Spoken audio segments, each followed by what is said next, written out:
Blockchain,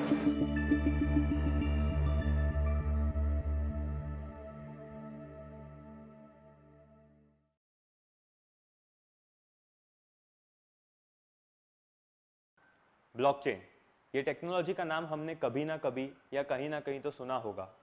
ये technology सुनने में काफ़ी सिंपल लगती है, बट एक्चुअली इन डेप्थ जब जाते हैं तो ये काफ़ी कॉम्प्लेक्स हैं, इसके काफ़ी सारे अलग अलग लेयर्स हैं। बट ये टेक्नोलॉजी काफ़ी सारे लोग, बिजनेसमैन या स्टूडेंट्स, ये सोचते हैं कि ये काफ़ी महंगी चीज़ है, इसको इम्प्लीमेंट करने के लिए एक बड़ा स्केल का बिजनेस या फिर एक इंफ्रास्ट्रक्चर चाहिए हमें।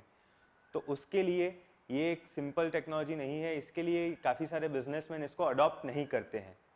तो हमें क्या करना चाहिए? ब्लॉकचेन को हम एक तरीके से समझें तो ये एक फंक्शनिंग का तरीका है।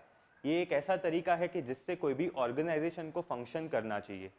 ये एक मेथड है, ये एक एसओपी कह सकते हैं, स्टैंडर्ड ऑपरेटिंग प्रोसीजर, कि जिसको फॉलो करते हैं तो हमारा एफिशिएंसी इंक्रीज हो सकता है, जो टाइम डिले होता है वो हम डिक्रीज कर सकते हैं, और जो इंटरमीडिएट्स होते हैं कि जिसकी वजह से हमारा फंक्शनिंग कॉस्ट बढ़ रहा है, कि जैसे अगर हम एक गाड़ी लेते हैं तो गाड़ी का डीलर होता है, हमें आरटीओ में उसका रजिस्ट्रेशन करवाना पड़ता है, बाद में हम उसको लेते हैं तो हम हमारे घर पे भी उसका एक रिकॉर्ड रखेंगे। तो इसकी वजह से क्या होता है कि जब अलग अलग लोग अलग अलग चीज़ें मेंटेन करते हैं तो एक कॉमन रिकॉर्ड नहीं बनता है, कि जिसकी वजह से एक डीले बनता है, एक सिंक नहीं बैठता है हर एक चीज़ के बीच में।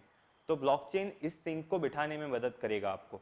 इसको हम कह सकते हैं कि अगर मैं यहाँ से, मेरे फ्रेंड जो एक यूएस में बैठे हुए हैं, उनको मैं अगर 100 रुपये भेजता हूँ तो उनको 100 रुपये नहीं मिलेंगे, उनको मिलेंगे 90 रुपये या फिर 95 रुपीज़।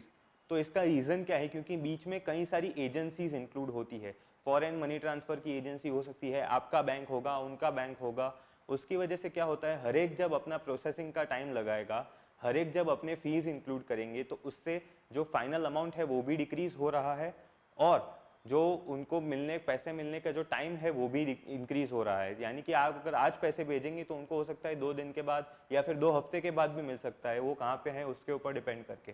तो अगर ये सब लोग एक ही जगह पे फंक्शन करें, इन सब लोगों का रिकॉर्ड एक ही जगह पे हो, तो उससे क्या हो पाएगा कि सब सिर्फ वैलिडेट करेंगे ट्रांजैक्शन को, और एंड में सीधा ट्रांजैक्शन अप्रूव होकर आपके दोस्त को पूरा अमाउंट मिल सकता है। तो ब्लॉकचेन के इतने सारे फायदे हैं। अभी ब्लॉकचेन किस किस के लिए काम का है? ब्लॉकचेन हर एक उस बिजनेसमैन के लिए काम का है कि जिनको 2 या उससे ज्यादा लोगों के बीच में ट्रांजैक्शंस या फिर कोई एसेट का लेना देना होता है, उसका रिकॉर्ड रखना पड़े।